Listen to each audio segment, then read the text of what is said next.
Et Hav Avstand is the latest full-length album from Taake, and I would say probably one of the more atmospheric releases from the artist to date, and certainly a black metal album that you really have to sit with and feel its interesting heavy rock and progressive rock influenced groove uh, with a bit of patience. And I think that's something we haven't always needed from Take in the past, where a lot of Host's work was exuberant in the amount of riffs that he could rifle off within a piece, within a 4 to 6 minute heavy metal piece.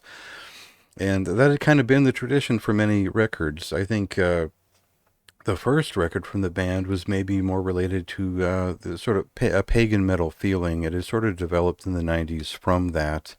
And by the time his third record came out, he had found his signature in full. He'd parsed out maybe a more effective way of taking those riff ideas and lining them up in a sort of a thrashing manner that was still exciting but thematic, and created scenery for people to really latch on to. Hordaland's Dødsquad is one of my favorite black metal albums of all time. That's it's been that way since it released. I'm a huge fan of this band, and that's sort of where I'm coming from in my appreciation for this latest record. Is that that magic has been there on a few records in the past. I think Norgesvapen was definitely a serious record on that level of quality, but I'm not sure I latched on to anything as seriously beyond that point until this record showed up. So let's listen to a quick clip. Each song here is about 11 minutes, and we'll try to get a sense of how that the density, at least, of some of the pieces.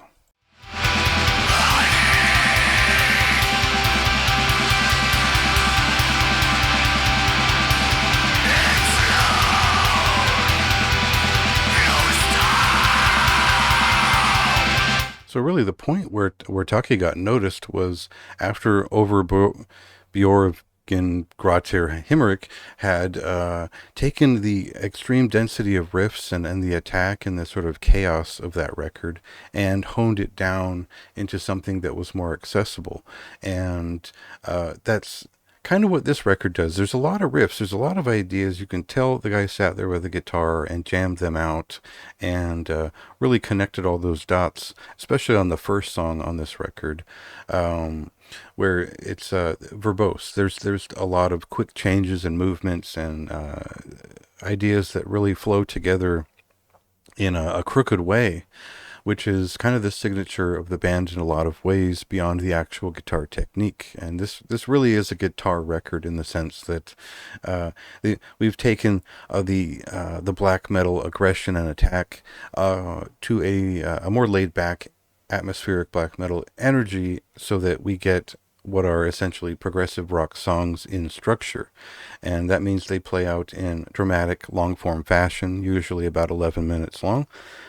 And they're, again, rock structured so that it doesn't feel like we're being taken necessarily out back and beaten so much as shown a scene in every piece. Now, this is most successful on the longest pieces. They have a lot of time to burn, and we really get the clever knack of the artist in the guitar work, and the cold feeling of this record, the distant feeling of this record.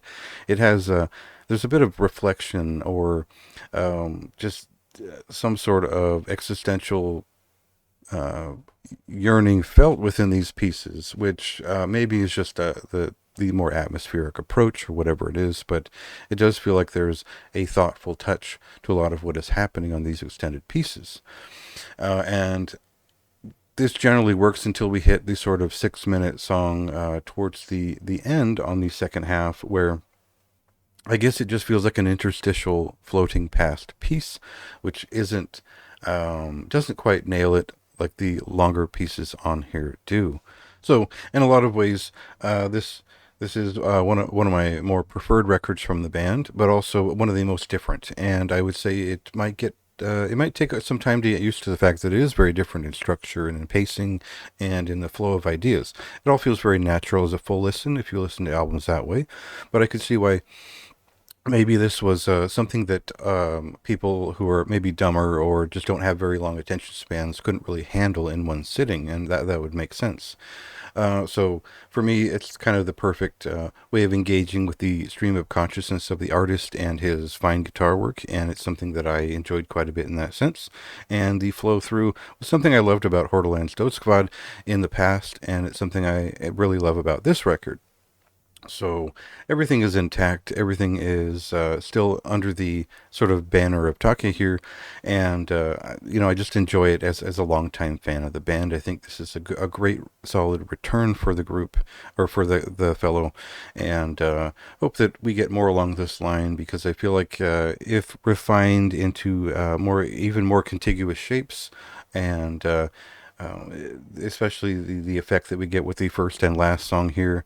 I feel like this could only expand into bigger and more interesting things. So, uh, very high recommendation for me, and one of my higher recommendations for September, I would suppose. And go ahead and read the review if you'd like more information, and check it out when it comes out tomorrow.